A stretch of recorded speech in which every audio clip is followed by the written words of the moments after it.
40 tonluk tırda yola çıkmadan son kontrol. Farlar, aks ve lastikler. Stefan Damian hiçbir ufak teknik kusuru göze alamaz. Çünkü vakit nakittir prensibi özellikle onun branşında en temel ilkelerden biri. Mergem să încărcăm undeva aici la Căteasca, la vreo 20 de kilometri. Încărcăm marfă pentru Franța. 42 yaşındaki şoför Batı Avrupa seferine Romanya'dan başlıyor. Ailesi de orada erzak ve valizlerini yerleştirmesine yardım ediyor. Bu tır önümüzdeki birkaç hafta Stefan'ın evi olacak. Vedalaşmak hala zor geliyor. Hem de bu işte 6 yıl geçirdikten sonra bile. Yüzlerce kez aynı şekilde buradan ayrılmasına rağmen bu seyahat Stefan Damian için özel. Bu Avrupa Birliği'nde tır şoförleri için yeni sertleştirilmiş kurallar altında yapılan ilk sefer. Artık her 3 ila 4 haftada bir eve dönmek ve hafta sonu tatillerini otelde geçirmek zorundalar. Yani şimdiye dek olduğu gibi mola yerlerindeki park alanlarında değil. Bu kuralların özellikle Doğu Avrupalı tır şoförleri için adil rekabeti sağlayıp çalışma koşullarını iyileştirmesi hedefleniyor. Ama bunlar birçok tır sürücüsüne fazla geliyor. Da, e adevărat. Eu personal aș merge, să zicem, la aceste 8 săptămâni. Eu am lucrat, mi se pare o perioadă super ok. 6-8 săptămâni. Da, adică mă refer la situații despre care am auzit, ceva gen stat 4-5 luni de zile la lucru. Nu, mi se pare deja exagerat de mult, aia nu mai e șoferie. Başkent Bükreş'te yeni kuralların etkileri konusunda endişeler var. Diğer Avrupa Birliği ülkelerindeki yaklaşık 60 bin Romanyalı sürücüye sahip ülkede nakliye sektörü önemli bir ekonomik alan. Ancak sendika birçok şirketin iflas edeceğinden korkuyor.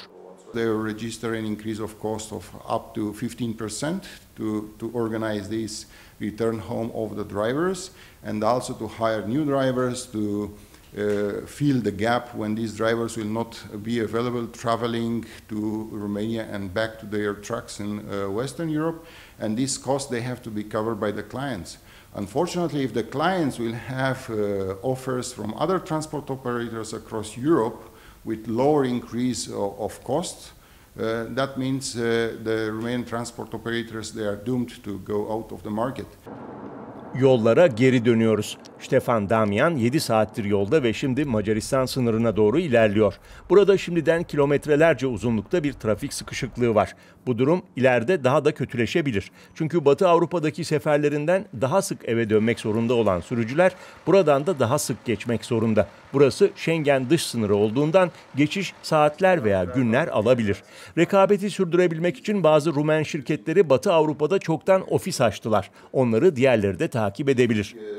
200,000 people will disappear from Romania in the next 2 years because this is the number of people that are connected with the industry that will migrate to other countries in Western Europe to operate from their transport. This is for industry, but these persons will bring their families there and that will increase the number of people that will get out of Romania. Stefan Damian işlerin onun için nasıl devam edeceğini henüz tam olarak bilmiyor. Her halükarda bu gece Macaristan sınırını geçemeyecek. Tek seferde yalnızca bir ay çalışabilmenin ne anlama geldiği sorulduğunda ise düşüncelere dalıyor. Pentru că în momentul în care eu lucrez o perioadă mai scurtă, automat banii pe care o să-i scot vor fi mult mai puțini, dacă nu chiar înjumătățiți. Și atunci stăm și ne gândim dacă, cel puțin din punct de vedere financiar, mai are rost să facem efortul ăsta. Adică nici acasă, nici cu bani, nici împreună cu familia, nu văd rostul.